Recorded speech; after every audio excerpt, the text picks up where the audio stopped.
Soyez tous les bienvenus. Encore une transmission de l'Institut Vie pour tous. Thème général, Genèse, le commencement. Message 9, l'arbre de vie et l'arbre de la connaissance du bien et du mal. Lecture biblique, Genèse, chapitre 2, versets 8 et 9.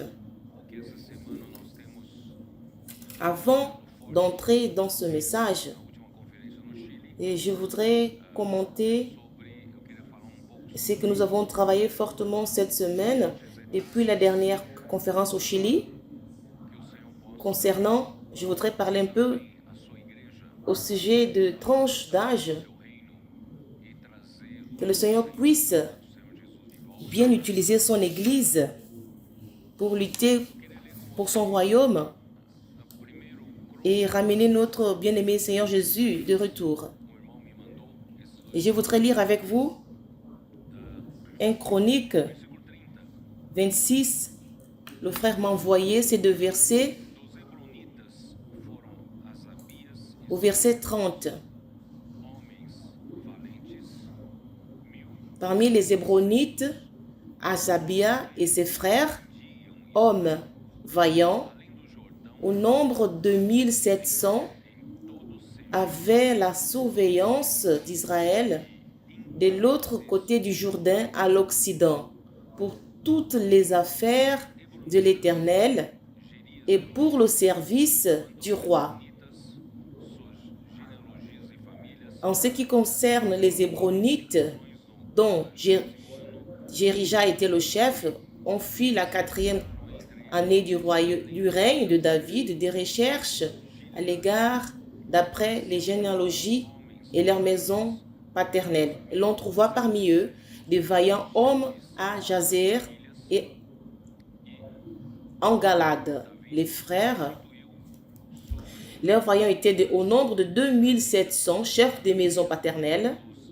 Le roi David les établit sur les Rubénites, sur les Gadites et sur la demi-tribu de Manassé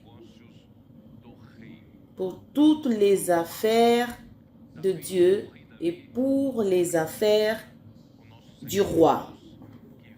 Bien-aimés frères, David, le roi David, il représente notre Seigneur Jésus qui est venu pour régner sur le royaume des cieux et aussi pour être le chef de toutes les choses conformément révélées au ministère de la volonté de Dieu. Comme dans Éphésiens 1, 2, 9, 10, Dieu veut que Christ soit la tête sur toutes les choses sur terre et comme les choses dans les cieux. Et de cette manière, nous, étant l'Église, nous avons cette fonction de couronner notre Seigneur Jésus, roi, sur toute la terre et sur toutes choses. C'est pourquoi, premièrement, il a besoin de régner ici, à l'Église, et aussi ici sur terre. Et c'est pourquoi nous prêchons l'évangile du royaume, justement, pour que Christ puisse régner ici sur terre, régner premièrement dans son Église. Et nous devons affronter tout ce travail qui doit être fait, qui doit être terminé, et afin d'établir le royaume de Dieu et d'introduire Christ, le roi David. Nous avons une affaire à faire et nous sommes impliqués dans des affaires spirituelles. Nous suivons la parole du Seigneur et nous avançons dans l'œuvre de Dieu. Et l'œuvre de Dieu, en vérité, c'est une affaire. Ce sont des affaires de business. Et dans le Nouveau Testament, on dit « oikonomia », qui est l'économie de Dieu, qui est une œuvre, et Dieu doit la faire, de faire en sorte que Christ soit la tête de toutes choses, Et ce travail et cette œuvre, c'est une affaire, c'est une entreprise. L'économie de Dieu, c'est une affaire. C'est pourquoi, frère, dans cette affaire de Dieu, je ne me réfère pas aux transactions financières, mais c'est d'écouter l'œuvre de Dieu, introduire Christ sur toute chose. Et nous devons voir que Christ a besoin de gens qui ont une tête administrative pour administrer ses affaires, ses entreprises. Ceux qui ont suivi le live d'hier, j'ai parlé concernant la vie de Joseph. Et Joseph, quand il avait 17 ans, il a été vendu à l'Égypte. Et il a commencé à entreprendre et administrer pour être utilisé dans l'administration des affaires de Dieu. Il a été vendu pour la maison de Potiphar, l'officier égyptien, et Dieu était avec lui. Il est allé très bien, il marchait très bien, il a prospéré, et Potiphar lui a remis toute sa maison pour qu'il l'administre. Il était dans un moment d'apprentissage et pour être utile dans la maison de Dieu. Et quand on lui a lancé en prison, là j'étais en prison, et le chef de la prison l'a vu, a su qu'il était un bon administrateur, alors il a remis tous les prisonniers entre ses mains pour qu'il administra. Et il a été élevé pour être administrateur principal de l'Égypte.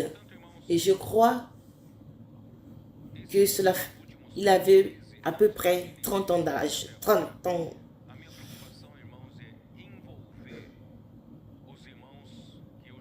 Et avant le Chili et du Chili jusqu'à aujourd'hui, ma préoccupation, c'est d'impliquer les frères que j'ai appelés, les vaillants de David. Le Seigneur, il a besoin que dans cette tranche d'âge, que je vais dire la tranche d'âge de 30 ans jusqu'à 49 ans, cette tranche d'âge, c'est la tranche d'âge des vaillants de David. Et la preuve biblique est là, au verset 30, vous avez lu, ce sont des hommes vaillants, 1700, qui avaient la surveillance d'Israël. Ils avaient la surveillance, c'était des surveillants, des intendants. Ils étaient des administrateurs des affaires du roi. En vérité, toutes les entreprises ont besoin d'avoir dans cette tranche d'âge des fonctionnaires qui exécutent les tâches de l'entreprise, et au-dessus de 50 ans, ce sont ceux qui font partie du conseil administratif.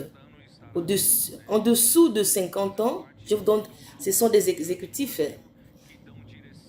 Mais au-dessus de 50 ans,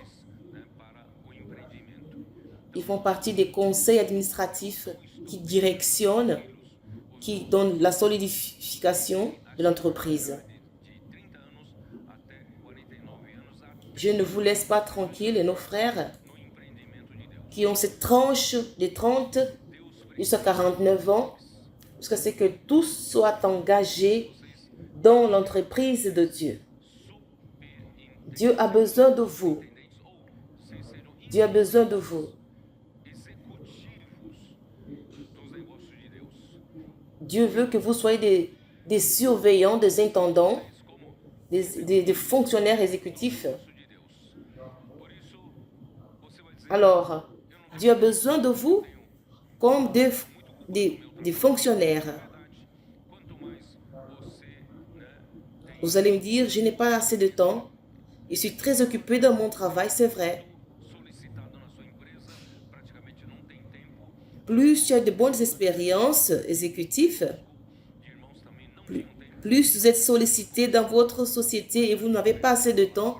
Mais nous avons vu des exemples ici, des frères qui n'avaient pas assez de temps, mais quand ils ont commencé à suivre de près la parole, ils ont pris des risques d'aller dans une conférence, ils ont acheté leurs billets, ils sont allés et ils n'ont plus arrêté de faire ça.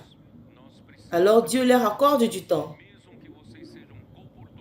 Et Dieu voit aussi leur efficacité du côté professionnel.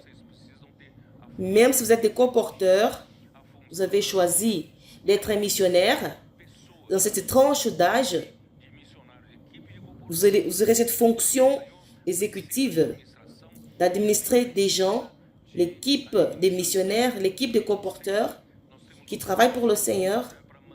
Le Seigneur a besoin de l'administration et de ceux qui administrent aussi financièrement. Nous avons des dépenses, nous avons des valeurs, des moyens. Et nous devons savoir bien administrer cela pour le Seigneur. Alors, vous répondez à cet appel. Vous qui êtes dans cette tranche d'âge, n'êtes pas arrivé jusqu'au jour d'aujourd'hui pour être utile seulement dans le monde. Le Seigneur vous a donné toute l'expérience, c'est de l'appliquer et être utile dans l'œuvre du Seigneur. En dessous de cela, il y a une autre tranche d'âge qui est 18 jusqu'à 29 ans. De 18 à 29 ans, ce sont les juniors qui sont dans les préparatifs pour être des fonctionnaires exécutifs. Vous qui avez 18 ans, vous avez choisi de servir le Seigneur, vous êtes préparé pour exécuter, vous êtes un fonctionnaire exécutif et administrer les choses du Seigneur. Vous avez, ou d'autres qui ont choisi d'être des étudiants, de terminer l'enseignement secondaire, mais prenez quand même une année pour être au CPEV afin d'être préparé et instruit. N'importe quel métier que vous allez choisir, vous allez avoir, si vous êtes avocat, ingénieur ou médecin, mais vous serez un qui lutte pour le royaume des cieux pour toujours. Vous n'êtes pas seulement pour être utile dans le monde, vous êtes fait pour être utile afin d'introduire le roi David qui est d'introduire notre Seigneur Jésus-Christ. Alors, vous avez compris? Ceux qui ont de 18 à 29 ans, ce sont ceux qui sont préparés pour administrer les choses du Seigneur. Et ceux qui ont la tranche d'âge de 12, et je tolère un peu ceux qui ont 11 ans, on a toléré de 12 jusqu'à 17 ans. Vous êtes dans la tranche d'adolescence, la maison d'adolescents qui a cet environnement, cette ambiance de CPViste. On vous prépare pour que vous soyez quelqu'un qui va lutter pour l'évangile du royaume afin d'amener le Seigneur. Mais si vous êtes en dessous de cela, tu es un préadolescent depuis 6 ans d'âge, 6 ans jusqu'à 11 ans, vous avez déjà une aspiration d'entrer dans la maison d'adolescents, dans toutes les activités. Et je pense que nos enfants qui sont en dessous de 5 ans, toutes cette tranche d'âge, elles sont bien agitées encore, avec la parole, les cris de guerre. Souvent, l'enfant de 3 ou 4 ans, elle ne sait pas lire, mais elle sait faire un cri de guerre. C'est merveilleux. Le Seigneur, réellement, il suscite une armée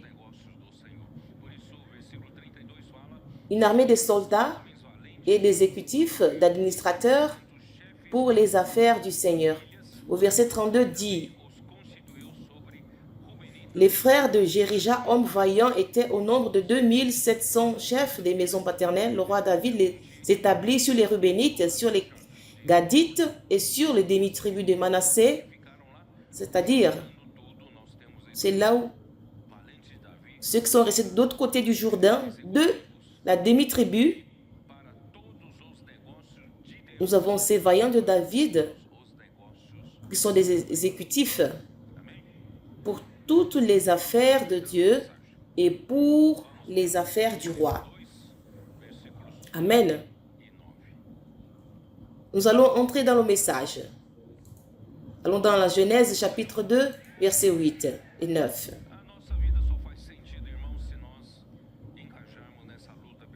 Nous allons travailler pour le Seigneur.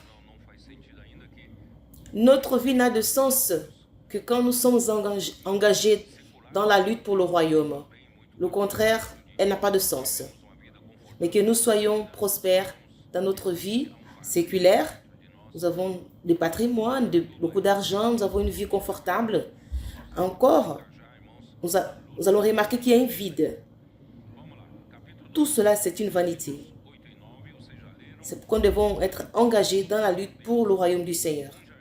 Avançons. Chapitre 2, versets 8 et 9. Vous avez lu? Et l'Éternel Dieu planta un jardin en Éden, du côté de l'Orient, et il plaça l'homme qu'il avait formé. Et l'Éternel Dieu fit croître du sol toutes sortes d'arbres agréables à voir et bons à manger, et l'arbre de vie au milieu du jardin, et l'arbre de la connaissance du bien et du mal. La parole jardin d'Éden, la parole Éden en hébreu veut dire plaisir. Dans ce jardin, Dieu fait croître toutes sortes d'arbres agréables à voir et bons à manger. Et cela nous montre que Dieu veut il veut rendre l'homme heureux, l'homme qu'il a créé, et que l'homme ait du plaisir dans sa présence et dans l'ambiance, l'environnement qu'il a créé, spécialement pour l'homme. Dieu ne veut pas voir l'homme triste. Dieu veut que l'homme soit joyeux, que l'homme soit heureux dans sa présence. Voyons certains versets. Dans le psaume 100, verset 10. 100, verset 2. Dans le psaume 100, verset 2. Servez l'Éternel avec joie. Présentez-vous devant l'Éternel avec des cantiques. Servons le Seigneur avec joie. Et toujours en chantant.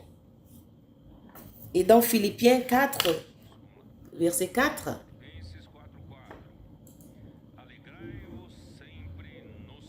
Seigneur Jésus. Dans Philippiens chapitre 4, réjouissez-vous dans le Seigneur. Et je vous redis, réjouissez-vous toujours dans le Seigneur, et le Seigneur veut vous voir dans la joie. Il ne veut pas voir votre visage triste, il veut vous voir joyeux. 1 Thessaloniciens 5, 16. Un verset très petit. Réjouissez-vous toujours. Ou réjouissez-vous. Soyez toujours dans la joie. Soyez toujours joyeux. Et dans Proverbe chapitre 8, on a vu quelque chose qu'on n'arrivait pas à voir. Dans Proverbe chapitre 8, verset 30. J'étais à l'œuvre. Ici, c'est le Fils, Christ. Lui, c'était le Fils. Le Christ, le Fils, était avec Dieu le Père.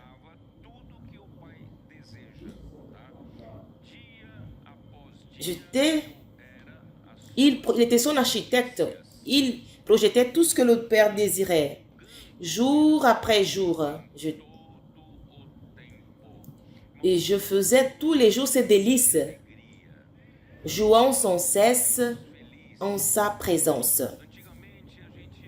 Dieu est un Dieu de joie. Dieu est un Dieu heureux. Avant, on prêchait et on disait, et j'ai aussi prêché cela, que Dieu était seul, le pauvre, solitaire.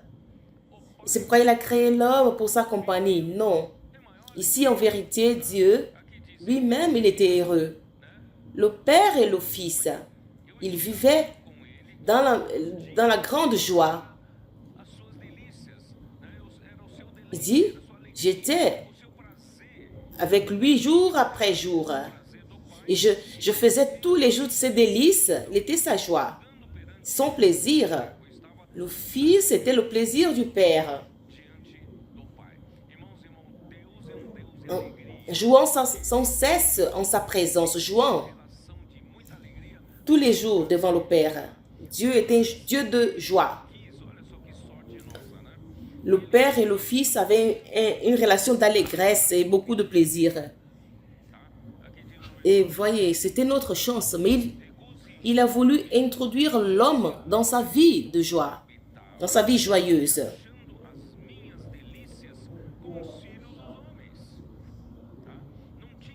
En jouissant, en trouvant ses délices avec le Fils de l'homme, mais réjouissant la partie habitable de sa terre. Et mes délices étaient dans les fils de l'homme et Dieu a créé le monde. Mais réjouissant en la partie habitable de sa terre. Et le Fils était réjouissant parce qu'il pensait à ses délices. La présence de l'homme réjouit Dieu.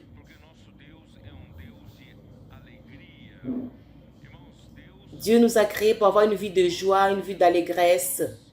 Parce que notre Dieu est un Dieu d'allégresse.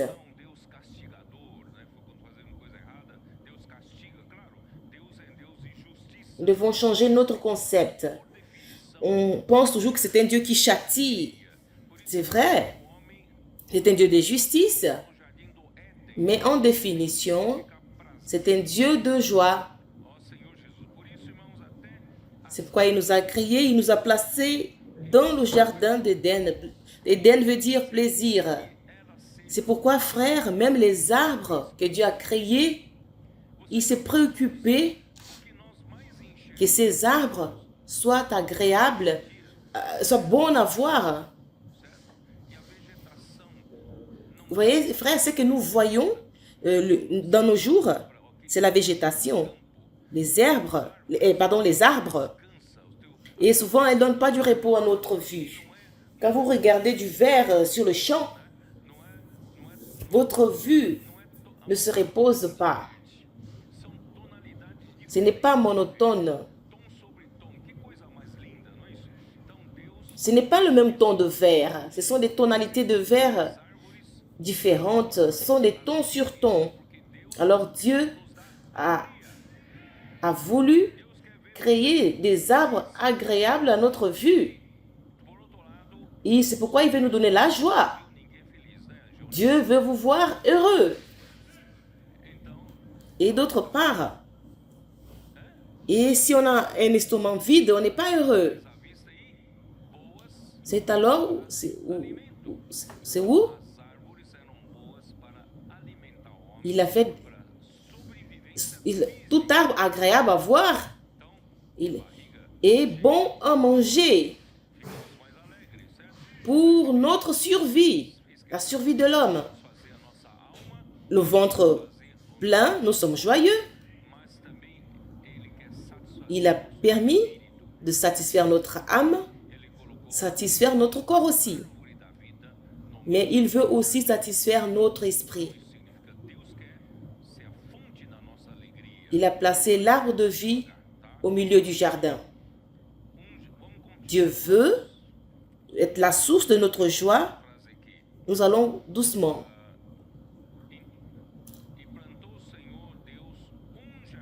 Nous allons faire des phrases après phrases. Et l'Éternel Dieu fit croître. L'Éternel Dieu planta un jardin en Éden du côté de l'Orient. C'est intéressant. Il a placé un jardin, il n'y a pas de direction. Mais ce jardin que Dieu a créé, Il est directionné du côté de l'Orient. C'est quoi être directionné vers l'Orient? Vous avez vu que le tabernacle que Dieu avait envoyé, avait demandé de construire à Moïse, aux enfants d'Israël, d'édifier un tabernacle. Le tabernacle était tourné vers l'Orient. L'entrée était tournée vers l'Orient. Et aussi, le temple que Salomon avait construit, c'était aussi du côté de l'Orient. Pourquoi cela? Pourquoi tout ce que Dieu fait, il fait tout du côté de l'Orient? C'est quoi l'Orient? Qu'est-ce que l'Orient a de spécial?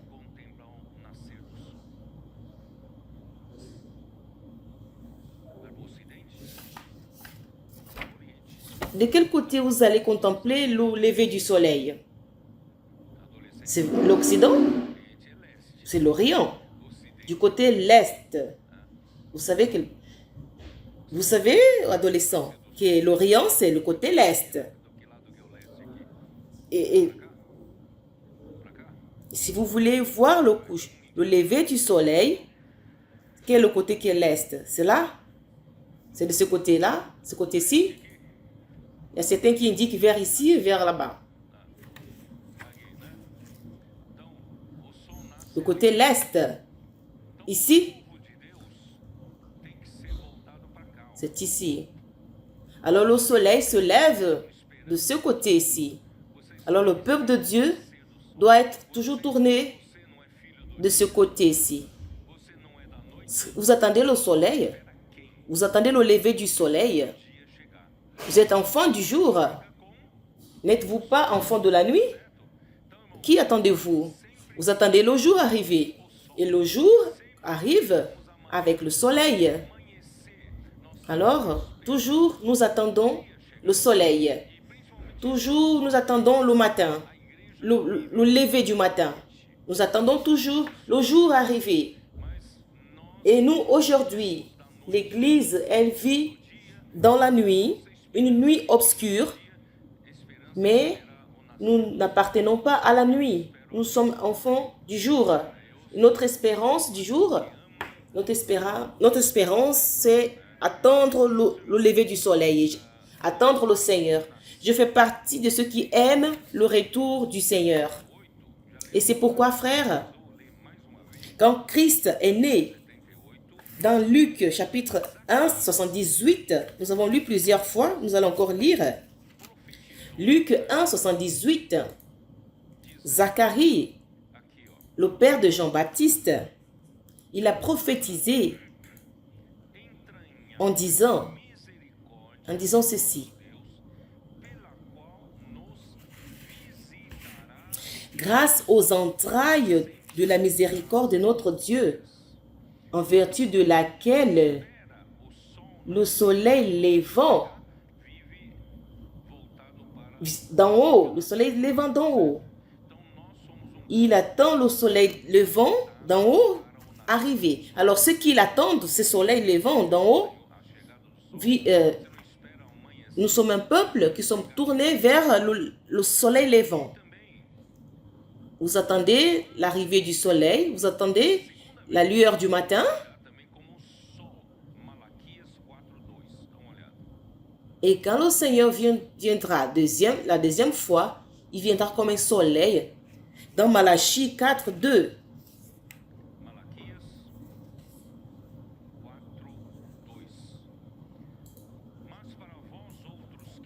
Dans Malachie 4, 2. Mais pour vous qui craignez mon nom, se lèvera le soleil de la justice et la guérison sera sous ses ailes. Et vous sortirez et vous sauterez comme les veaux d'une étable. Il viendra comme le soleil de la justice.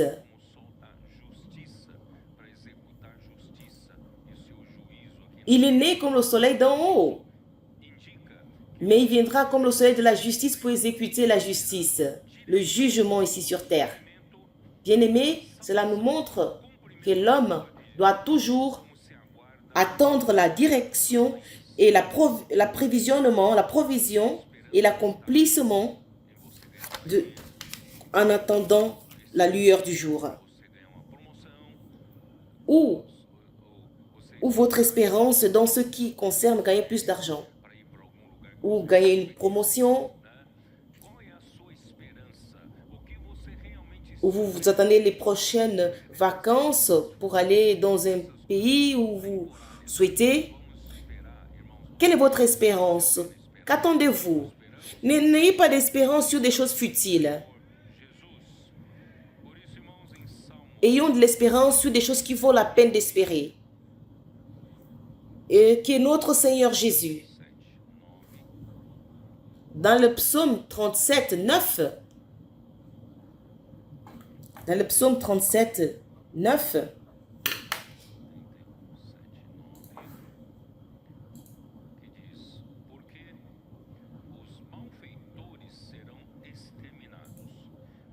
dans le psaume 37, 9, on dit que on dit, car ceux qui font le mal seront retranchés, et ceux qui s'attendent à l'Éternel, ceux-là posséderont le pays. Et nous qui attendons sa venue, nous allons hériter le pays ensemble avec Christ. C'est pourquoi nous attendons l'arrivée.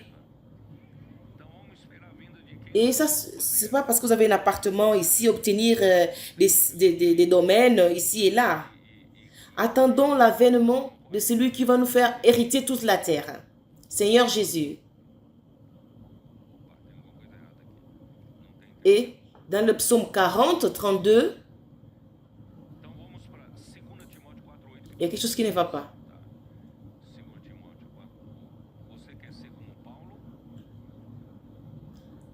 Allons dans 2 Timothée que tous connaissent, 2 Timothée 4, 8. Vous voulez être comme Paul?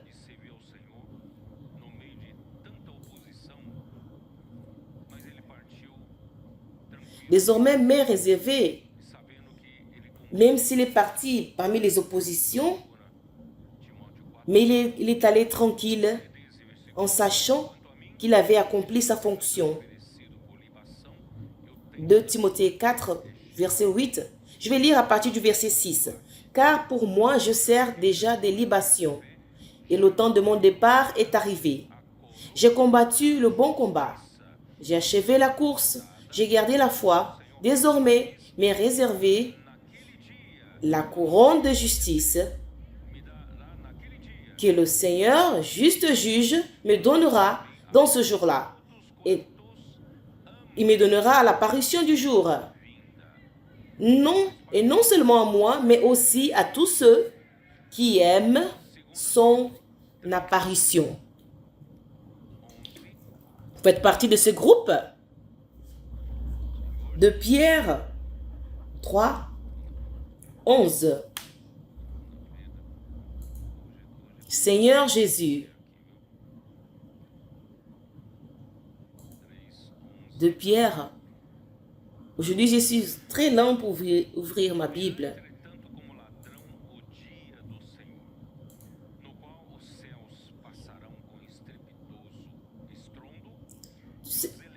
Le jour de l'Éternel viendra comme un voleur, et les cieux passeront, et les éléments, c'est dessous de et la terre et l'œuvre, les éléments embrasés se fondront, et tout cela vont se dissoudre. Et toutes ces choses seront de fait. Mais soyez avec tous ceux qui vivent ceux qui attendent l'apparition du Seigneur. Vous devez préparer votre tente vers l'Orient. Votre famille doivent tous attendre l'avènement du jour du Seigneur.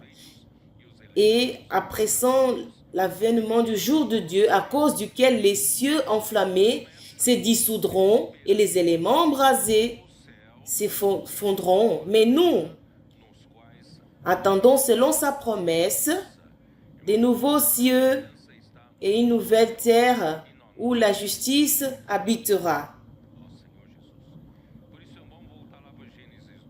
Notre espérance est dans le nouveau ciel et nouvelle terre. Repartons dans la Genèse 2. Je vais boire un peu d'eau. Sinon, ils vont m'envoyer le message, mais tu ne bois pas de l'eau. Genèse chapitre 2.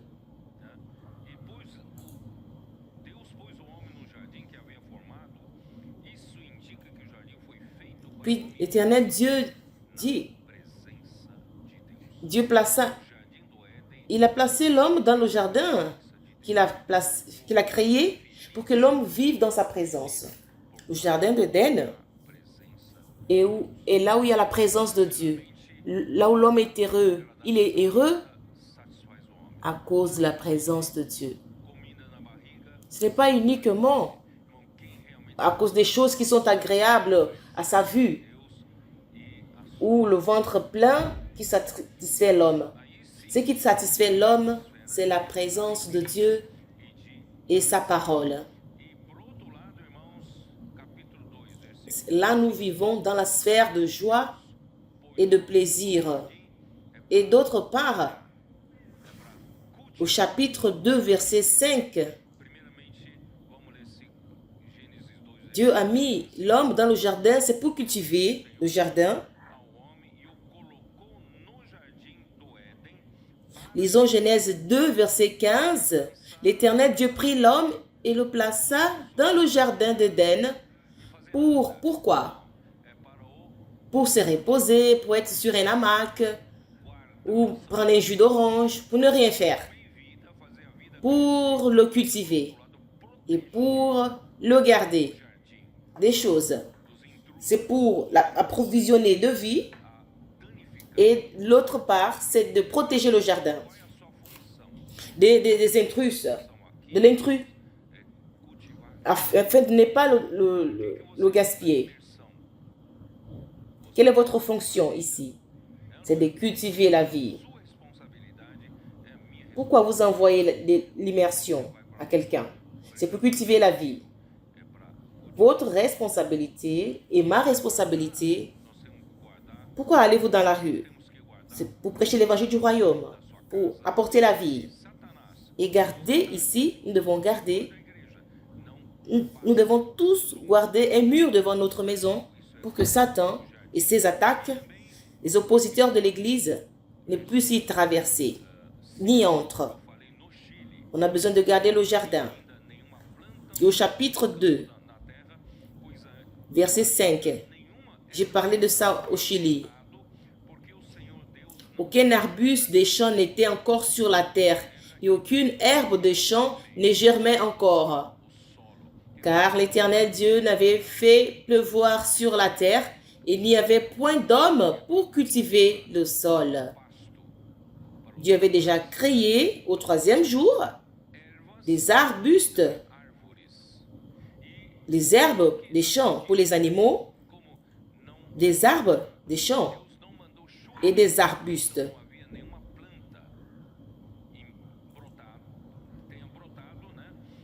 Mais Dieu n'avait pas encore fait pleuvoir sur la terre.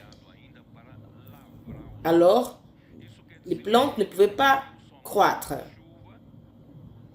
Et il n'avait pas encore envoyé la pluie parce que l'homme n'avait point d'homme pour cultiver.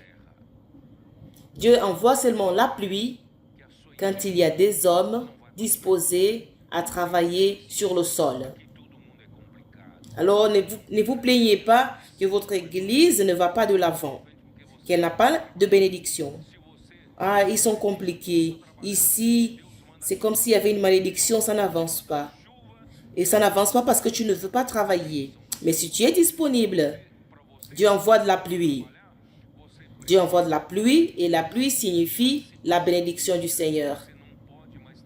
Pour que tu sois disponible à travailler, tu dois apprendre la leçon de l'émancipation. Tu ne dois plus avoir cette attitude de passivité. Personne ne m'aide.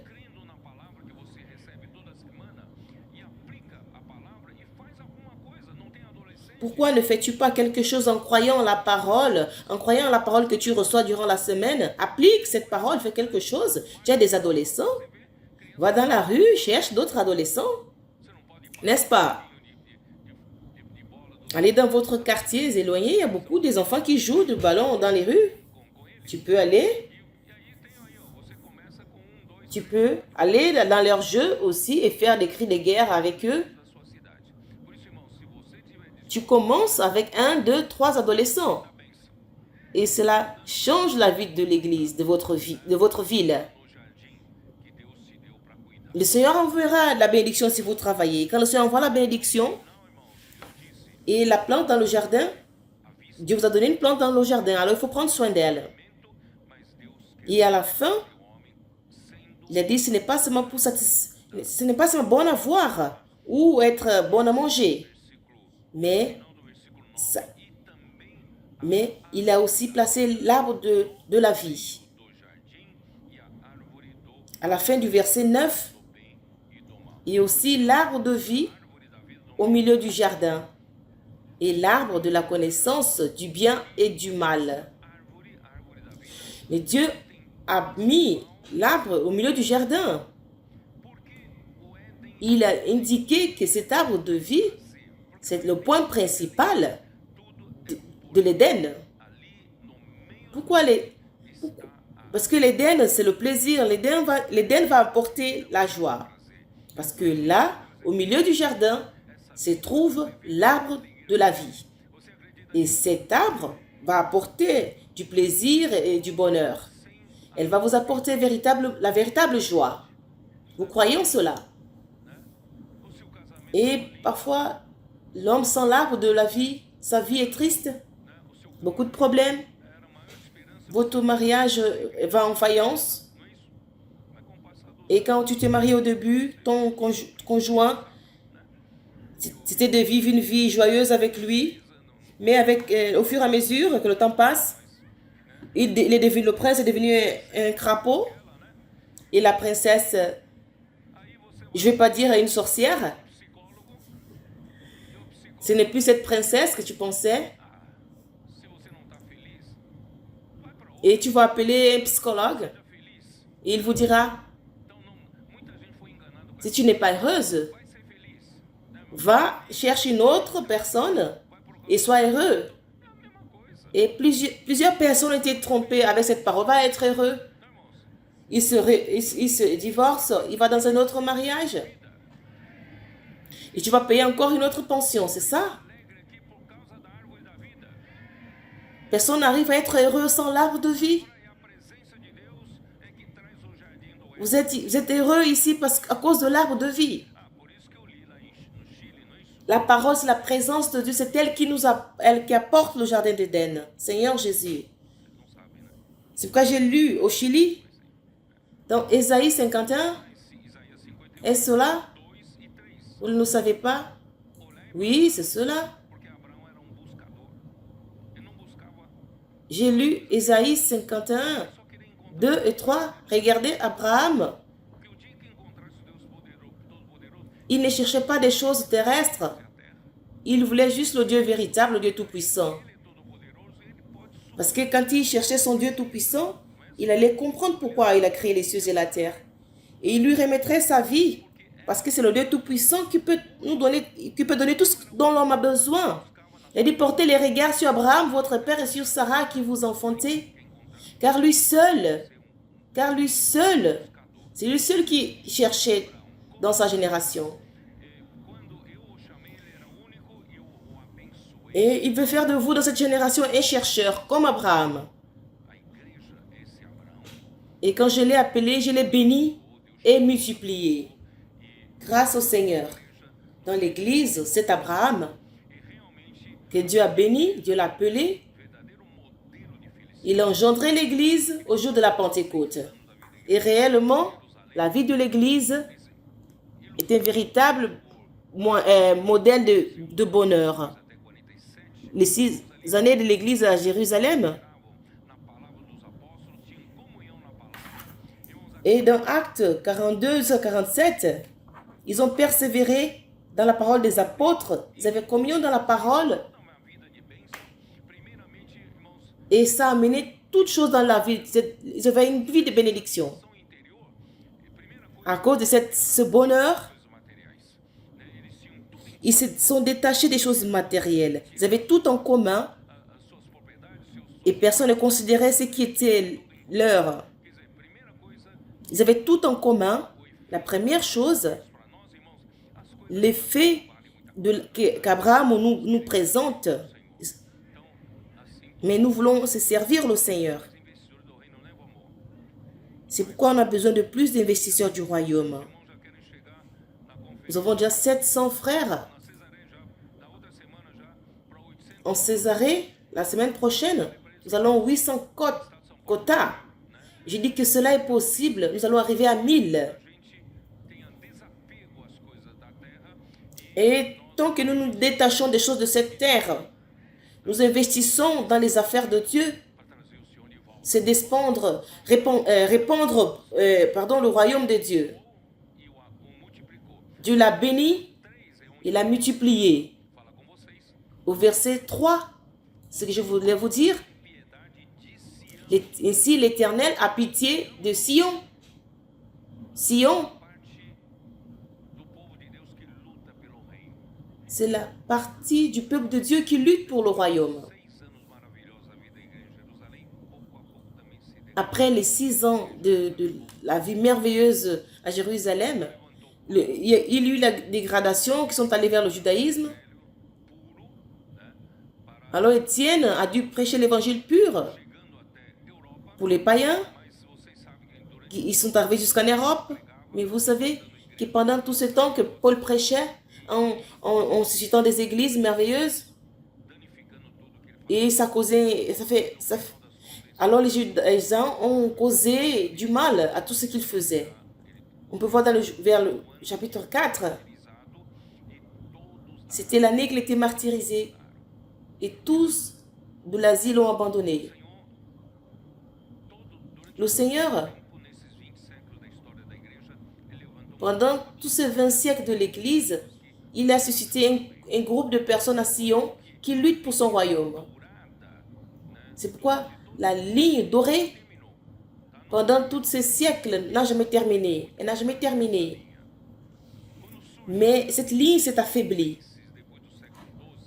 Quand sont venus les Valdéens au XIIIe siècle, qui ont lutté pour la parole de Dieu pure, qui était prêchée pour le peuple, ils ont été réprimés fortement. Ils ont été martyrisés, exterminés. Alors, pendant tous ces 20 siècles, ils luttaient. Ils ont été écrasés. Ils ont été exterminés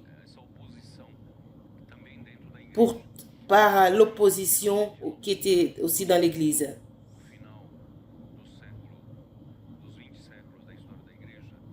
Et maintenant, nous sommes à la fin de ce 20e siècle de l'Église. On ne peut plus rester dormant. On doit se réveiller.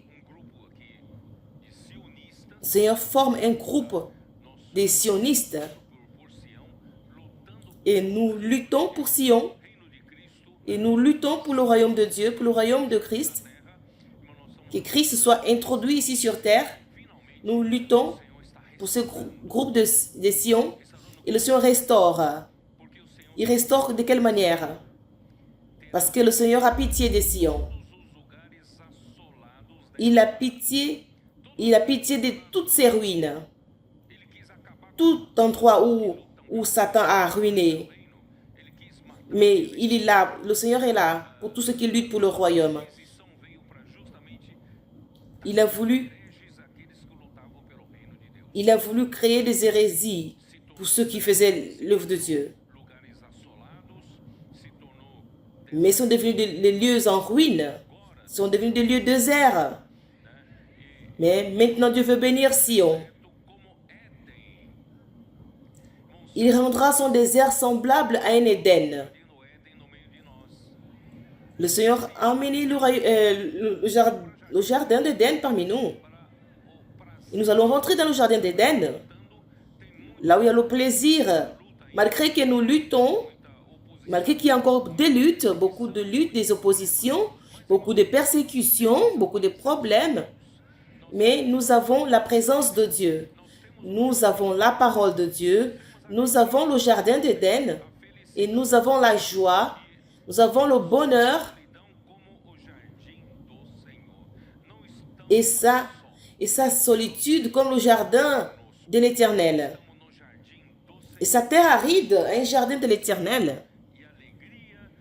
Et la joie et l'allégresse se trouveront au milieu d'elle, les actions de grâce et le chant des cantiques. Nous sommes joyeux. Nous avons des luttes, mais nous sommes dans la joie. Nous sommes dans le jardin de l'Éternel, dans la présence avec sa parole, elle qui nous nourrit chaque jour et qui nous donne la direction. Amen, Seigneur Jésus. L'arbre de vie, elle est mentionnée dans ce commencement de la Bible et aussi au chapitre 3, 24. Je ne vais pas dire maintenant, le chemin de l'arbre de vie a été fermé, mais il parle dans le dernier livre de la Bible, d'Apocalypse 2, 7. Apocalypse chapitre 2, verset 7. Que celui qui a des oreilles entende ce que l'Esprit dit aux églises. À celui qui vaincra, je donnerai à manger de l'arbre de vie qui est dans le paradis de Dieu. Si le paradis de Dieu, c'est le jardin d'Éden, la vie se trouve dans le paradis de Dieu. Et au chapitre 22 d'Apocalypse, verset 2. Au milieu de la place se trouve l'arbre de la vie qui produit 12 fruits. Au milieu de la place de la ville et sur deux bords du fleuve, il y a un arbre de vie produisant 12 fois des fruits, rendant son fruit chaque mois et dont les feuilles servaient à la guérison des nations. Au verset 14, il dit « Heureux ceux qui lavent leurs robes afin d'avoir droit à l'arbre de vie et d'entrer dans les portes de la ville. » Qu'ils l'ont dans les... Et au verset 19, Et si quelqu'un retranche quelque chose des paroles du livre de cette prophétie, Dieu retranchera sa part de l'arbre de la vie et de la ville sainte décrit dans ce livre. Et malgré que dans toute la Bible, pas seulement dans la Genèse et la Genèse Apocalypse, nous voyons qu'au milieu de la Bible, dans Jean chapitre 15, vous vous souvenez? Qu'est-ce qu'il dit dans Jean chapitre 15? On nous parle aussi d'un arbre. Cet arbre, c'est la vigne. Il dit, je suis le vrai cep, et mon père est le vigneron.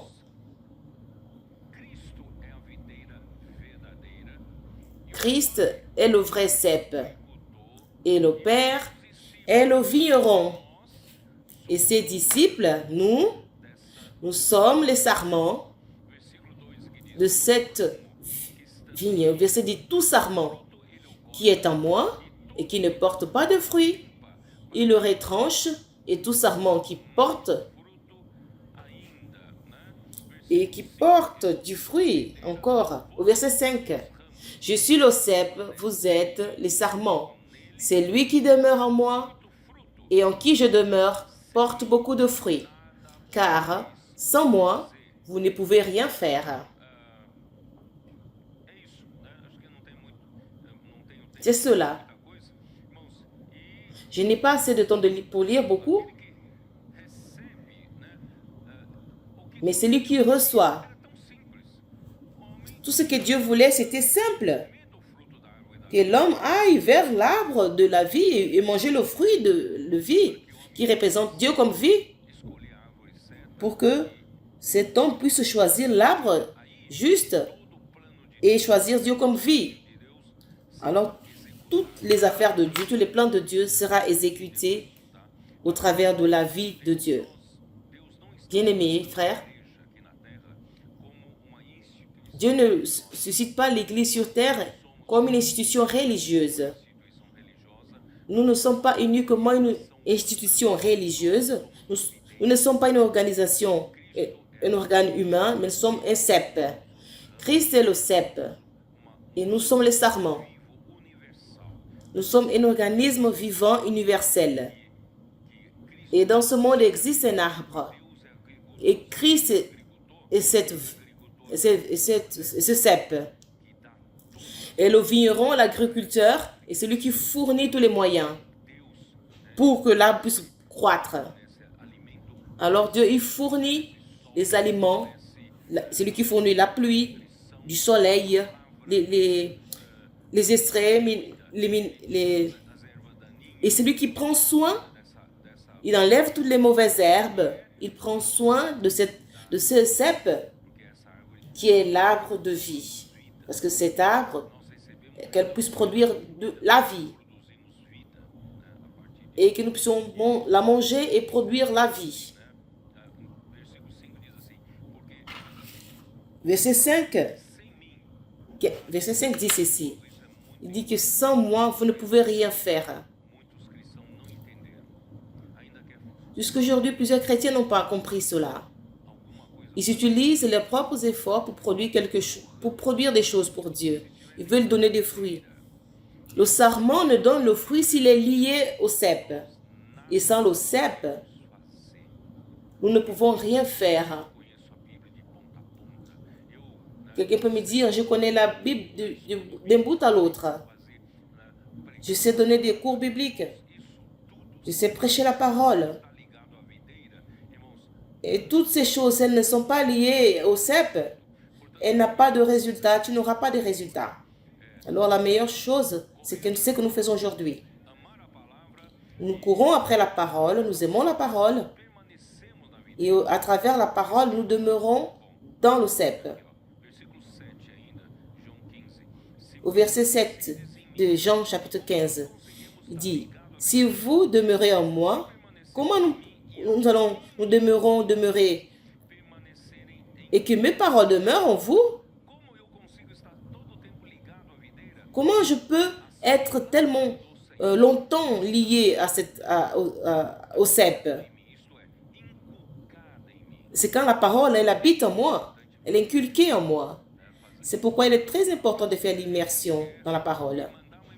Les cris de guerre et envoyer des immersions à d'autres personnes. Au Seigneur Jésus.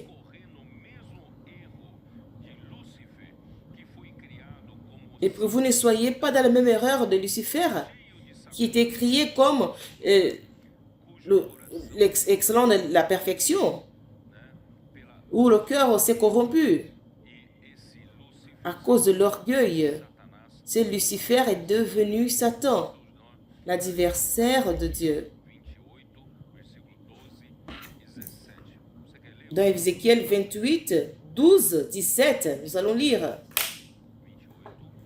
Ézéchiel 28. C'est pourquoi je voulais vous dire que Jésus a dit, sans moi, vous ne pouvez rien faire. Mais il y a une créature qui a été créée avec tellement de perfection qu'il pensait qu'il pouvait tout faire. Il ne peut rien faire. Il ne produisait rien pour Dieu. Ézéchiel 28, verset 12.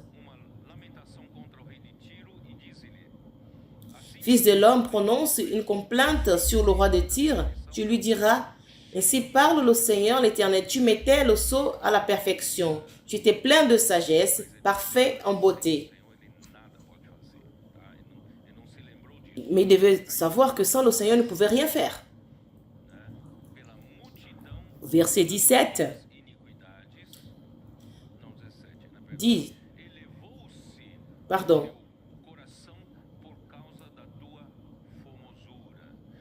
et ton cœur s'est élevé à cause de ta beauté. Tu as corrompu ta sagesse par ton éclat. Attention, frère. Avec ce n'est pas seulement la beauté physique. Cette beauté, ça peut être toute votre apparence. qui vous regardent, vous admirent. Comment tu as le bon et le meilleur, tu as tout. Alors cette beauté représente tout ce que les autres admirent en vous. Alors la sagesse, c'est la capacité. Je sais faire ceci, je fais cela. Je sais tout faire. Ça fait en sorte que vous entrez dans l'orgueil. Si le sarment n'est pas lié au cep, il ne peut rien faire. Même s'il a une grande beauté, même s'il a beaucoup de capacités, il ne peut rien faire. Et c'est pourquoi Dieu a fait le peuple. Allons dans Deutéronome 8. Cela est très important. Dieu veut nous montrer que sans l'arbre de vie, nous ne sommes rien. Nous devons chercher désespérément l'arbre de vie. Parce que le temps passe, vous pensez que vous pouvez être quelque chose. Il est où, Nilo? Il a participé. On prenait soin d'un groupe d'entrepreneurs. Tous les jeudis, on allait là-bas. Et au Carrefour, à la Fégrésia, on était là avec ces entrepreneurs, ces hommes d'affaires. Et je les expliquais l'économie de Dieu, la parole de Dieu, tout cela. Et à chaque déjeuner, je prenais un mouchoir et j'écrivais dessus. Je les montrais. Et ils disputaient ce mouchoir. Et chacun voulait prendre ce mouchoir. C'était des semaines, après semaines, des mois et des mois. Ils étaient très joyeux. Ils ont connu la parole de Dieu. Ils ont connu l'économie de Dieu. Mais à un moment donné, après 1 an, 2, 3 ans, comme sont des hommes d'affaires, des entrepreneurs, à un moment donné, ils ont cru qu'ils étaient déjà arrivés à un grand niveau. Mais quand ils ne savaient rien, tout était merveilleux. Mais après, quand le temps est passé, 4 ans, 5 ans, 20 ans, 30 ans, la vie de l'église, vous pensez que vous avez quelque chose. Et vous pensez que vous pouvez faire quelque chose sans l'arbre de vie. Sans l'arbre de vie, nous ne pouvons rien faire. Ne tombez pas dans cette erreur. Ne tombez pas dans cette erreur. Alors, Deutéronome 8, verset 2. Souviens-toi de tout le chemin que l'Éternel, ton Dieu, t'a fait faire pendant ces 40 années dans le désert, afin de t'humilier, de t'éprouver pour savoir quelles étaient les dispositions de ton cœur. Ne vous étonnez pas quand quelque chose se passe avec vous. C'est comme si Dieu nous châtiait.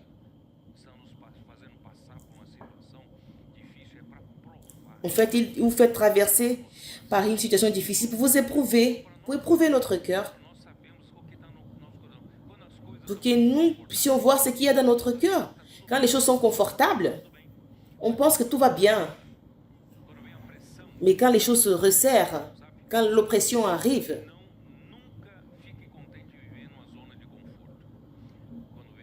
ne soyez jamais content d'être dans une zone de confort. Quand il y a l'oppression, quand tu n'as pas de pression, allez dans la rue avec les colporteurs. Finalement, 150 hommes de la région de São Paulo sont allés au CEPEV. Et les femmes, elles ont pris le devant. Elles sont déjà allées dans plusieurs caravanes. Elles ont été aidées. Et les hommes ne se positionnaient pas, mais finalement ils sont partis. Frères, il fallait voir comment ils brillaient. Il y avait l'éclat dans leur visage. Ils sont vraiment dans l'allégresse. Ils ont eu des expériences merveilleuses. Si notre vie est dans la zone de confort, allez dans le CEPEV, allez quelque part pour expérimenter comme c'est merveilleux. de passer par des moments de pression. Mais c'est merveilleux être dans le CEP. Et ça montre tout ce qui est dans votre cœur. Et ces 40 ans ont été pour t'humilier, pour savoir si tu gardais dans ton cœur ces commandements, pour garder la parole du Seigneur. Nous devons toujours garder la parole du Seigneur. Souvent, on est tellement gradé qu'on ne veut plus garder sa parole. Afin de t'humilier, de t'éprouver. Il t'a humilié, il t'a fait souffrir de faim et il t'a nourri de la manne que tu ne connaissais pas et que tu n'avais pas connu tes pères. Afin d'apprendre quoi? Donc, non seulement que l'homme ne vit pas de pain seulement, mais que l'homme vit de tout ce qui sort de la bouche de l'Éternel.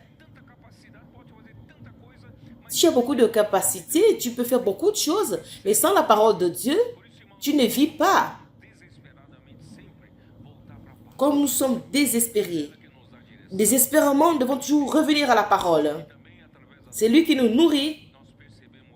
Ce sont les épreuves aussi que nous voyons ce qu'il y a dans notre cœur. Bien-aimés frères, au verset 10, et tu verras, n'oublie pas de ce commandement qui nous montre la parole. Ce n'est pas votre capacité. Lorsque tu mangeras et tu rassasieras, elle ne peut pas être substituée. Après avoir mangé et que tu sois rempli, après avoir édifié et habité en elle,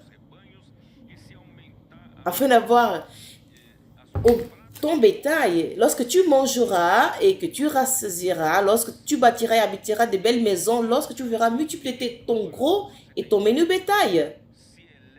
Quand tu as tout cela, prends et que ton cœur se lève et s'enfle et que tu n'oublies l'Éternel, ton Dieu, qui t'a fait sortir du pays d'Égypte, de la maison de servitude. N'oublie jamais.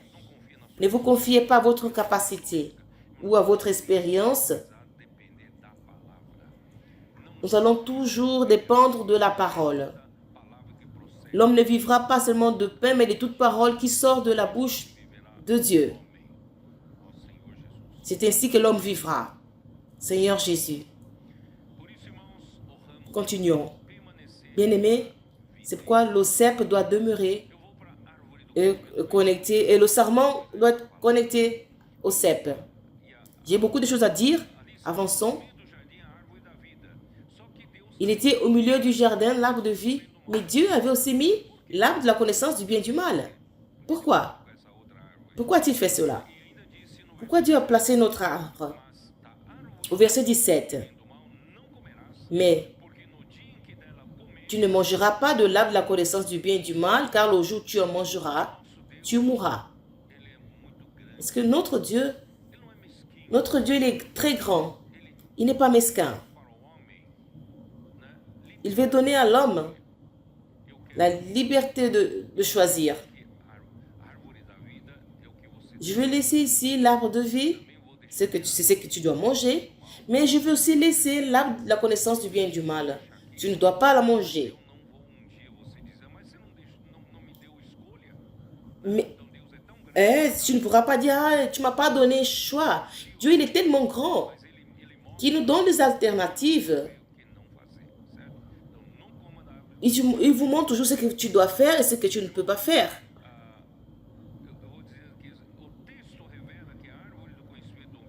Le texte nous révèle que l'arbre de la connaissance du bien et du mal conduit l'homme à la mort.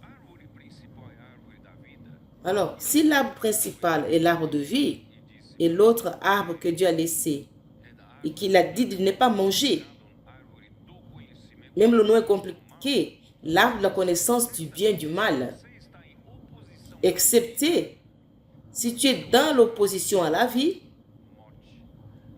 cette Cet arbre conduit à la mort. L'une, c'est l'arbre de vie, l'autre, c'est l'arbre de la mort. L'arbre de vie, si tu manges, tu auras la vie. L'arbre de la mort, si tu manges, tu auras la mort. La connaissance du bien et du mal, c'est un hameçon pour l'homme. Quelqu'un a déjà pêché? Vous avez déjà fait la pêche? Quand vous mettez quelque chose dans l'hameçon et le poisson, il vient, il pique sur l'hameçon. Parce que le poisson, il aime un petit poisson. C'est que les poissons, ils aiment dans le bout de l'hameçon, ce sont des petits poissons. Alors, l'arbre de la connaissance du bien et du mal, c'était un hameçon. Alors, quand Dieu a créé l'homme, quand il a créé sa propre image et ressemblance, Dieu a mis dans l'homme, Dieu a placé dans l'homme de faire le bien. Il n'y avait pas le concept du bien et du mal, mais la nature de Dieu. Dieu a créé l'homme à son image et à sa ressemblance, mais Dieu a créé l'homme. Dieu a mis dans l'homme une préférence de faire le bien.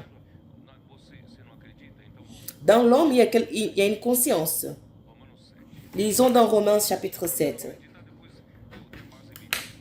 C'est bien de ne pas croire, mais nous allons voir dans la Bible. Romains 7, verset 18.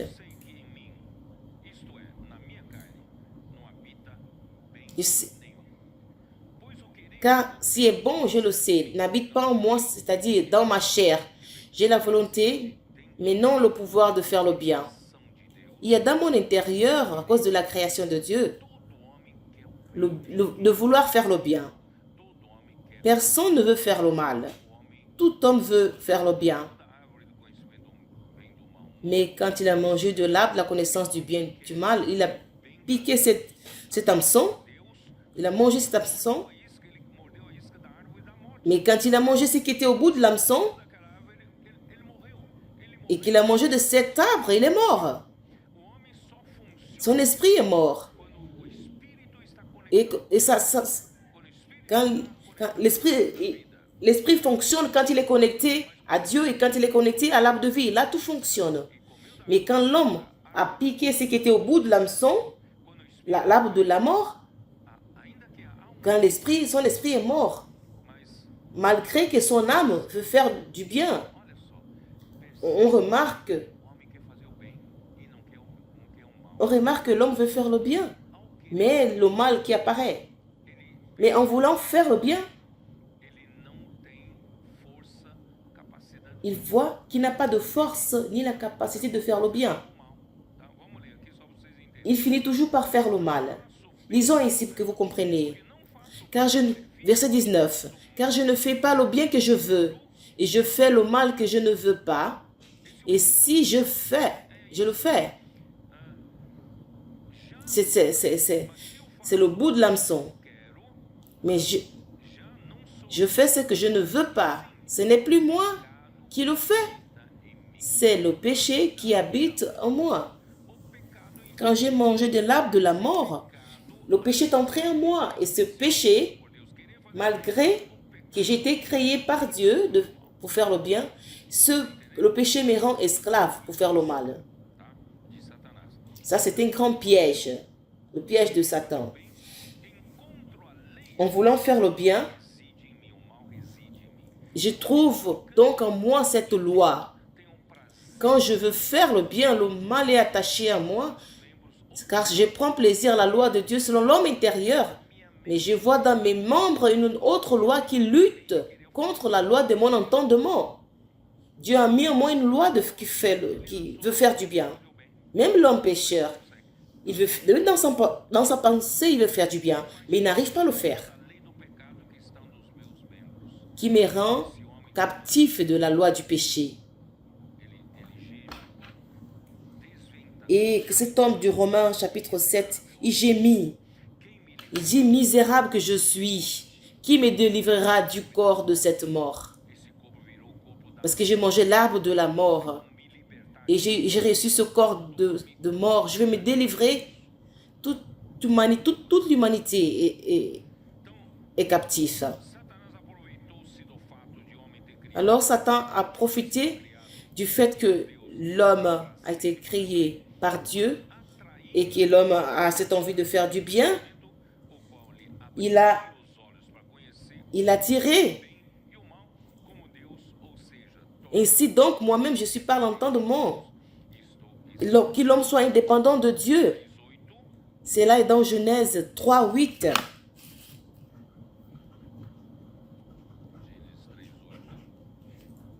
Dans la Genèse 3, 8. Seigneur Jésus. Dans la Genèse 3, 8.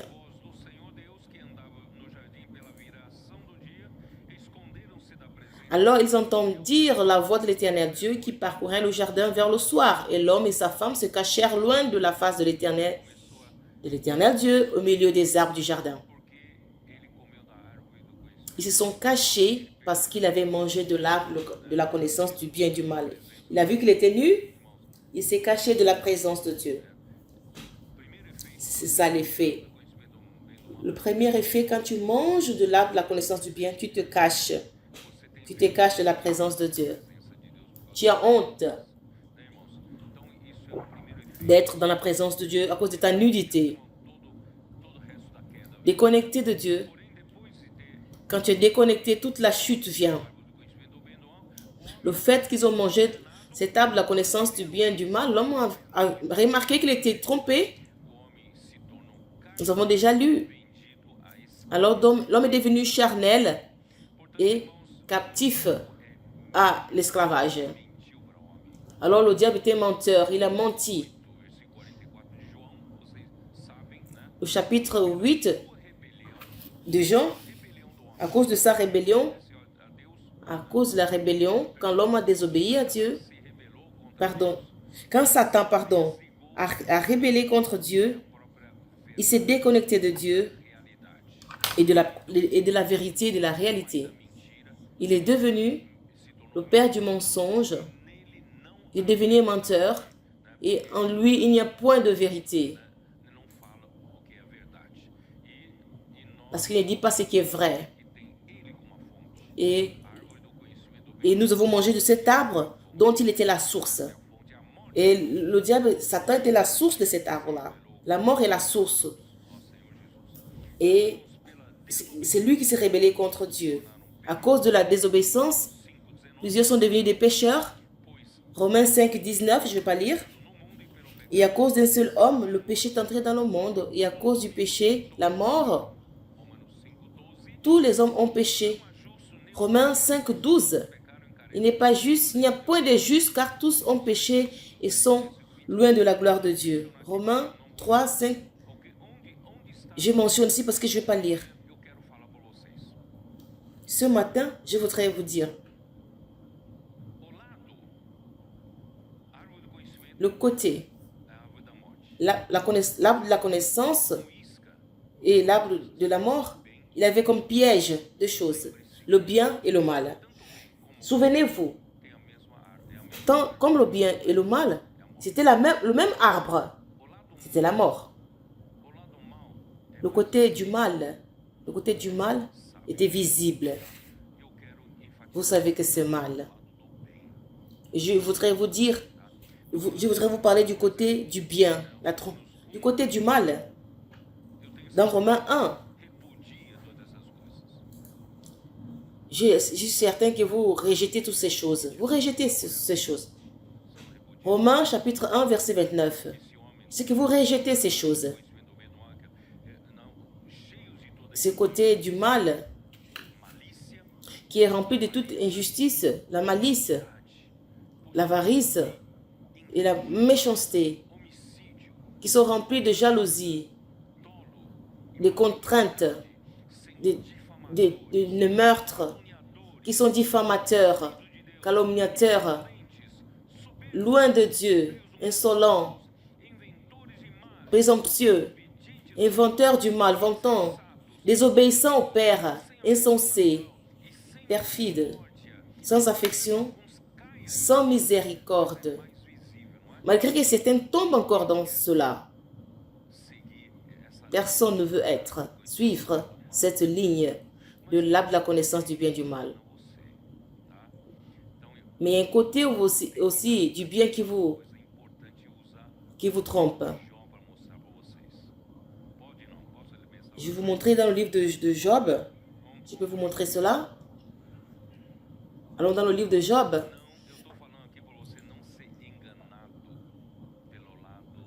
Et que vous ne soyez pas trompés par le côté du bien de l'arbre de la connaissance.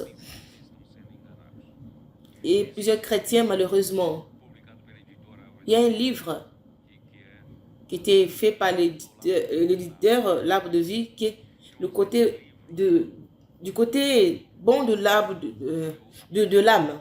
Du côté bon de l'âme. C'est un pasteur.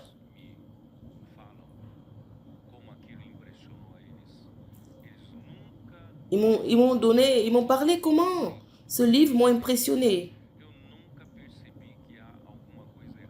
Il dit, je n'ai jamais vu qu'il y avait quelque chose de mal dans ce côté de l'arbre,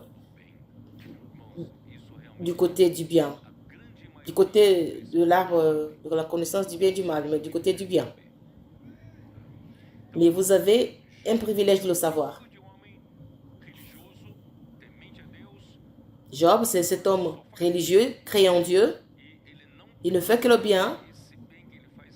Il n'a pas remarqué que le bien qu'il faisait, qu'il était du côté du bien, de l'arbre de la connaissance du bien et du mal. Mais il n'y a pas d'erreur, il n'y a pas du mal à ça. Voyons, dans Job, chapitre 1, verset 1, il y avait dans le pays d'Ouz un homme qui s'appelait Job, et cet homme était intègre et droit, il craignait Dieu, il se détournait du mal. C'était un homme bon, un homme parfait, un homme intègre, craignant Dieu, il se détournait du mal. Il lui naquit 7 fils et 3 filles. Et Dieu l'a béni. Il possédait beaucoup de biens. Il possédait 7000 brebis, 3000 chameaux, 500 paires de bœufs, 500 ânesses et un très grand nombre de serviteurs. Et cet homme était le plus considérable de toutes les villes de l'Orient. C'était le plus grand, le plus considérable. Ses fils allaient les uns chez les autres et donnaient tour à tour un festin. Et ils invitaient leurs 3 sœurs à manger et à boire avec eux. Et quand les jours du festin étaient passés, Job appelait et sanctifiait ses fils. Puis il se levait de bon matin et offrait pour chacun d'eux un holocauste. Car Job disait, peut-être mes fils ont-ils péché et ont-ils offensé Dieu dans leur cœur. C'est ainsi que Job avait coutume d'agir. C'était un homme bon. Il était très bon, mais ses enfants étaient comme lui. Ses enfants, tout à coup, peut-être ont offensé à Dieu et qui sacrifiaient Dieu par ses enfants. Vous n'êtes pas comme ça? Pour que Dieu ne soit pas indigné avec mon enfant, alors je fais des sacrifices. C'est ça l'homme bon. Très bon. Au verset 6. Alors les fils de Dieu sont venus devant le Seigneur. Vous savez, qui est dans une partie du nord qui n'est pas physique, qui est du spirituel. Là se trouve le trône de Dieu. Le monde de la congrégation de Dieu. Il y avait les anges. De temps en temps, il y avait une assemblée. Et en ce temps-là, Satan est apparu. Il a demandé, le Seigneur a demandé à Satan, d'où viens-tu? Satan a dit, d'où viens-tu? Et Satan répondit à l'Éternel, de parcourir la terre et de m'y promener. Attention quand il parcourt, qu'il se promène.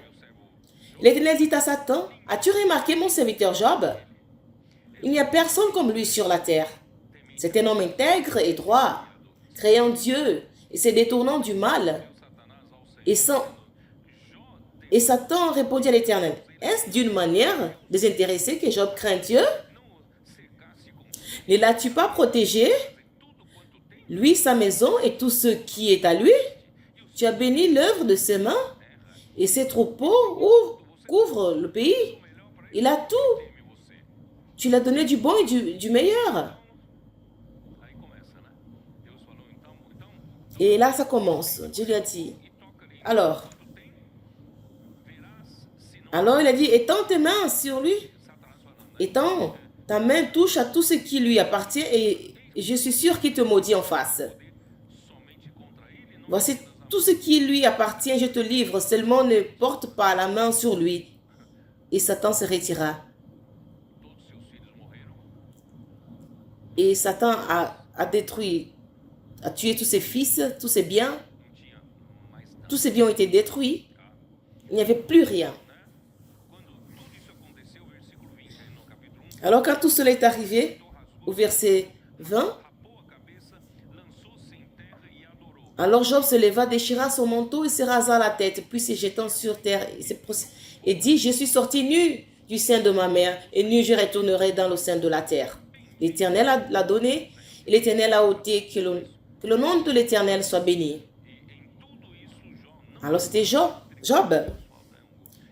En tout cela, Job ne pécha point et n'attribua rien d'injuste à Dieu. Les chrétiens pensent qu'ils comprennent ce livre, mais ils ne le comprennent pas. Au chapitre 2, et quand il n'y avait plus cette assemblée, le Seigneur dit, d'où viens-tu? Tu as vu mon serviteur Job? Tu as pris tous ses biens? Alors, au verset 4, et Satan répondit à l'Éternel, peau pour peau, tout ce que possède un homme, il le donne pour sa vie. Mais étends ta main, touche à ses os et à sa chair, et je suis sûr qu'il te maudit en face. Et au verset 7, Satan se retira, puis il frappa Job d'une serre malin depuis la plante du pied jusqu'au sommet de la tête. Il a mis des ulcères sur lui. Et Job prit un tesson pour se gratter et s'assit sur la cendre parce que ça grattait beaucoup. Alors sa femme lui dit, sa femme n'a plus supporté. Tu demeures ferme dans ton intégrité, maudis Dieu et meurs. Mais Job lui répondit, tu parles comme une femme insensée. Quoi, nous recevons le Dieu? Nous recevons de Dieu le bien et nous ne recevrions pas aussi le mal. En tout cela, Job ne pécha point par ses lèvres. Jusque-là, Job était intègre et bon et créant Dieu.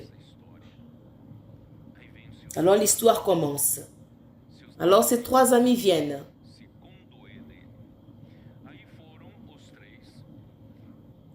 Alors les trois de ses amis,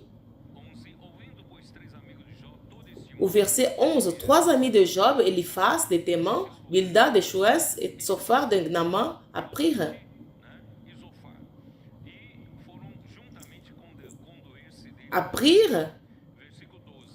Ils apprirent tous le malheur qui lui est arrivé. Au verset 12, ayant de loin porté les regards sur lui, ne le reconnurent pas.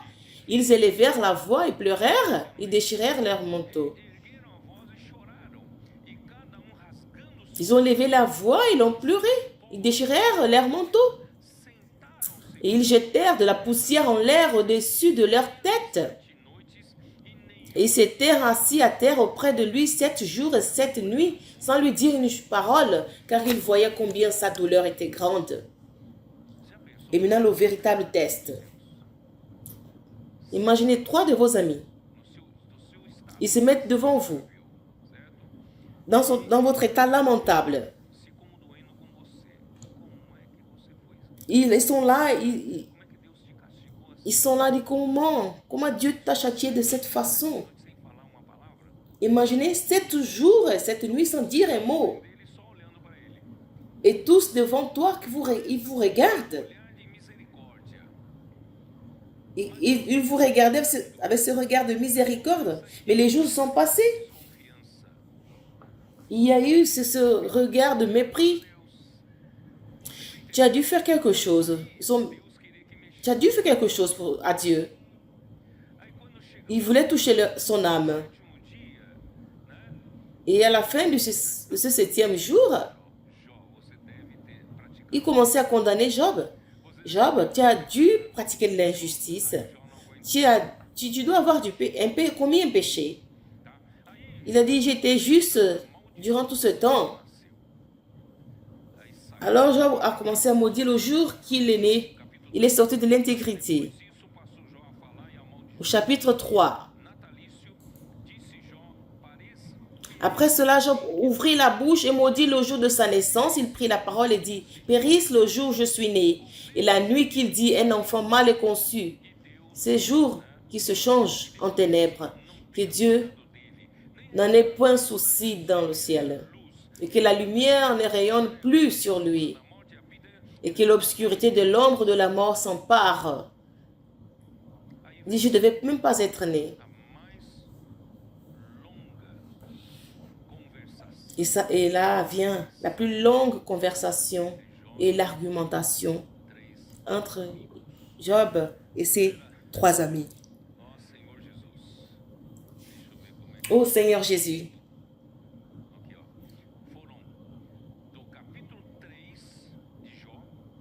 du chapitre 3 de Job jusqu'au chapitre 31,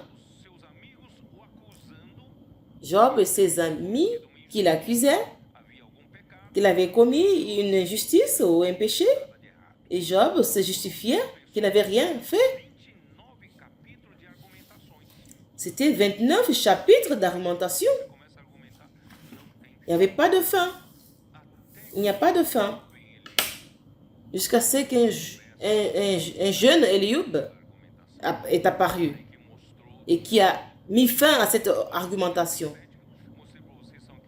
Du verset 32 jusqu'à 37, ces chapitres qui commencent à montrer qu'en vérité, il y a un esprit dans l'homme. Et le souffle du Tout-Puissant le fait comprendre et qui lui a donné la vie. Vous vous souvenez? Eliub, le jeune, qui l'a conduit vers l'esprit. Et Job a commencé à voir une chose que Dieu voulait lui montrer. Et après, le Seigneur lui est apparu. Au chapitre 29 de Job, voyons. Job, chapitre 29. Job, au chapitre 29, nous montre comme un homme comme Job.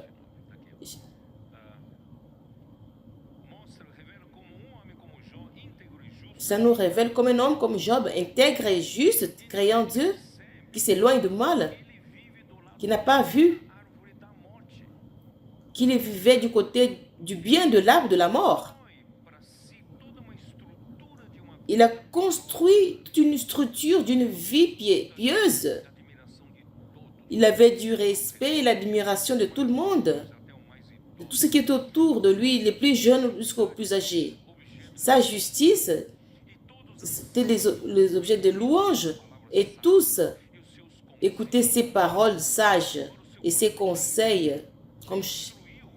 Et pour son propre bien, Dieu a détruit son nid qui voulait éterniser. Parce que Dieu voulait le conduire vers l'arbre de vie. Souvent, le Seigneur vous éprouve et vous ne savez pas pourquoi il vous éprouve. Il va vous faire sortir de l'arbre de la connaissance du bien et du mal et vous du côté du bien, mais il va vous conduire à l'arbre de vie. Lisons quelques versets pour que vous compreniez. Dit ceci. Chapitre 29, 2.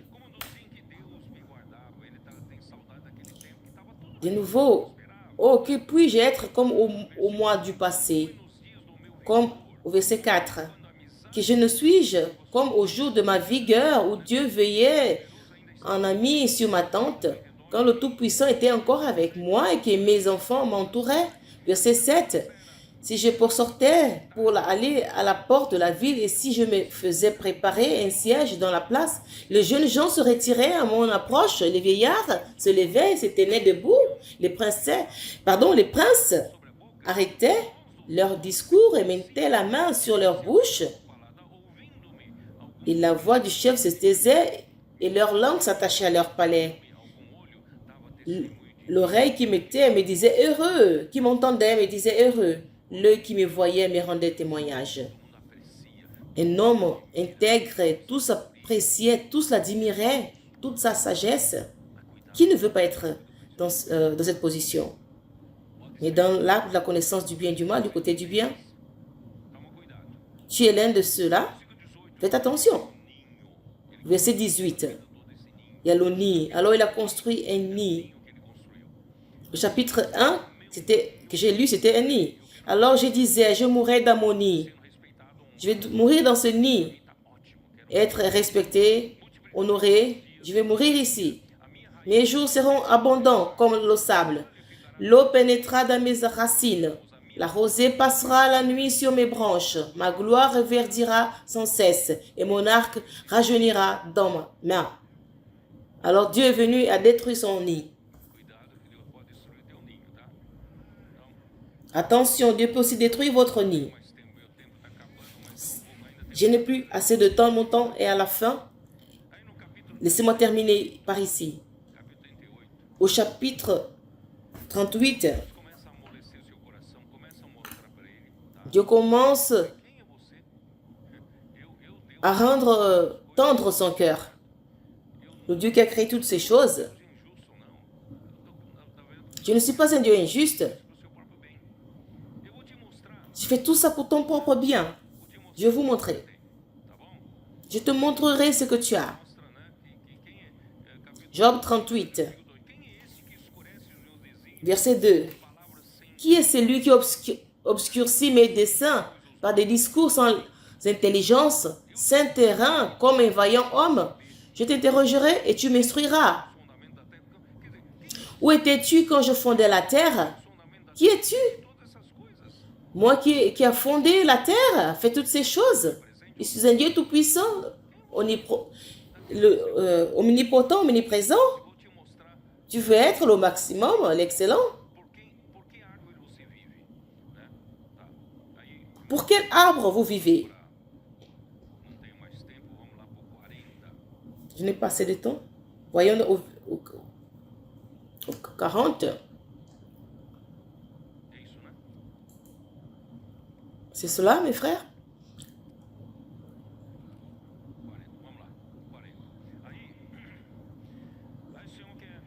Allons au chapitre 40. Et le Seigneur voudrait lui montrer que cet arbre vient d'une origine, elle a pour origine dangereuse. Il y a un animal terrible qui est à son origine. Vous avez du temps? Je peux vous dire? Je peux parler? Chapitre 40, verset 6. Répand les flots d'un regard. Et il a demandé d'un regard humilié. Et tu vas annuler mon jugement? Ou me condamneras-tu pour être justifié? Tu condamnes? Est-ce que tu condamnes Dieu en disant que tu es juste et tu t'argumentes et tu me justifies? Ou tu as des bras comme Dieu avec la voix comme il le fait?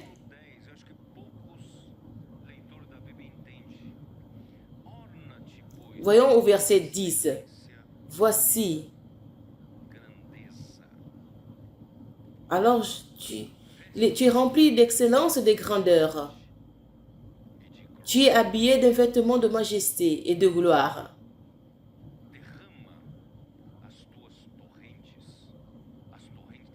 Tu répands les flots de ta colère d'un regard abaisse des hautains. Qu'est-ce que c'est? Vous avez compris quelque chose? Même les maîtres de la Bible, souvent, ils ne comprennent pas ça. Dieu veut vous montrer. Tu n'as pas besoin d'être en colère avec moi. Tu dois être en colère avec ce qui est dans ton intérieur. En toi. Dans toi, il y a une bête qui est orgueilleuse, qui est hautain. tu étais aussi orgueilleux de tous les biens que tu pratiquais, de ton intégrité, mais et que tu t'intègres à Dieu, que tu te détournais du mal.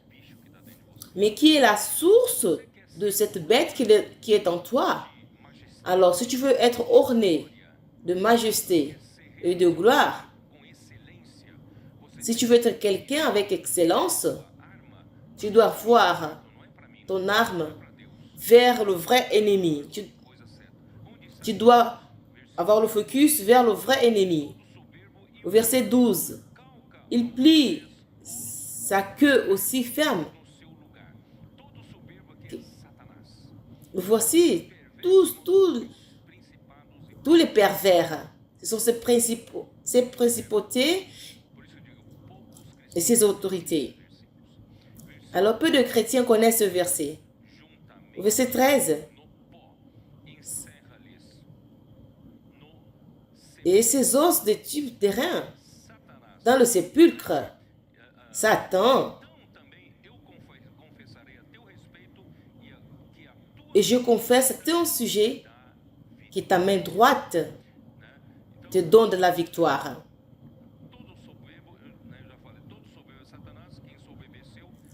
Tous les orgueilleux sont de Satan et avec sa beauté et sagesse. Mais l'homme qui a mangé de l'arbre de la connaissance du bien et du mal du péché, la nature pécheresse de Satan est entrée en nous.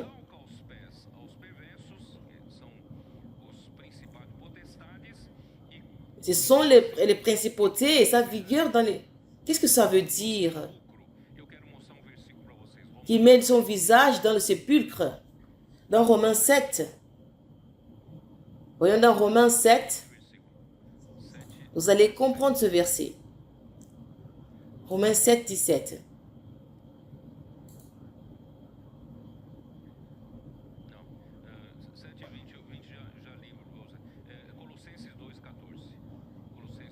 Pardon, Colossiens 2, 14. Vous allez comprendre. Qu'est-ce que ça veut? Colossiens 2, 14.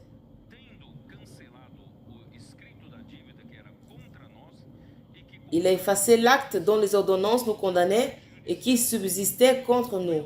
Il l'a détruit en le clouant à la croix. Il a dépouillé, pas seulement Satan, il a dépouillé les dominations et les autorités et les a livrées publiquement en spectacle, en triomphant d'elles par la croix. Celle-ci est la victoire que Job devait proclamer en Christ.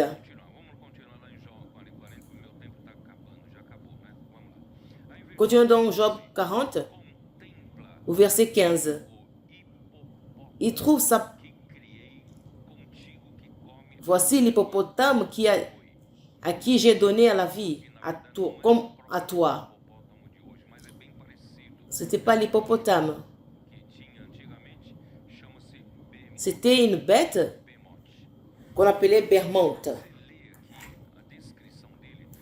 Si vous lisez ici dans l'écriture, c'était une bête puissante. Au verset 16, voici sa force dans ses reins et sa vigueur dans ses muscles de son ventre. Il plie sa queue aussi ferme qu'un cèdre. Au verset 21, et ses os sont les tubes des reins, ses membres sont comme les barres de fer et la première des œuvres de Dieu. Il n'avait pas peur. C'est tranquille. Parce que le Jourdain se lève. Est-ce que c'est lui qui l'a pourvu de glaive? Cette bête.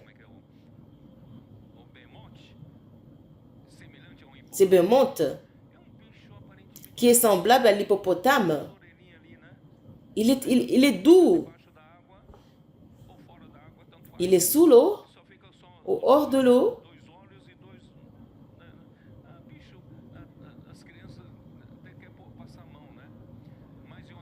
Et souvent, les enfants veulent le toucher. Mais c'est un animal qui tue beaucoup en Afrique, l'hippopotame. C'est lui qui tue le plus en Afrique. Ça, c'est le côté du bien, de l'arbre de la connaissance du bien et du mal. Tout le monde veut le caresser. Créant Dieu, s'éloignant du mal, un homme admirable, il ne pratique le bien. Mais va le toucher. Provoque-le. Il devient une bête. Job est devenu une bête. Alors le Seigneur veut nous montrer notre animal. C'est du côté du mal. Il y a aussi une autre bête. Au chapitre 41, prendras-tu le crocodile à l'hameçon? Et le léviathan, il est plus puissant que le crocodile. Saisiras-tu sa langue avec une corde ou mettras-tu un jonc dans ses narines? Lui perceras-tu la mâchoire avec un crochet?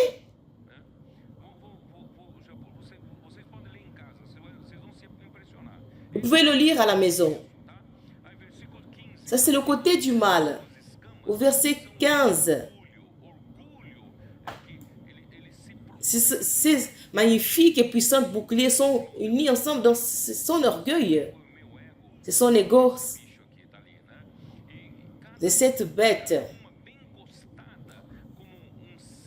Et chacune d'entre elles, comme un sceau, ces magnifiques sont unis ensemble comme par un sceau. Ils se resserrent l'une contre l'autre et l'air ne passerait pas entre eux. Notre ego est tellement protégé que rien ne peut se passer. Personne ne peut me faire sortir de là où je suis. Je suis une bête, je suis un léviathan. Au verset 18, ces éternuements font briller la lumière. Quand il éternue, il y a de la fumée qui sort du feu.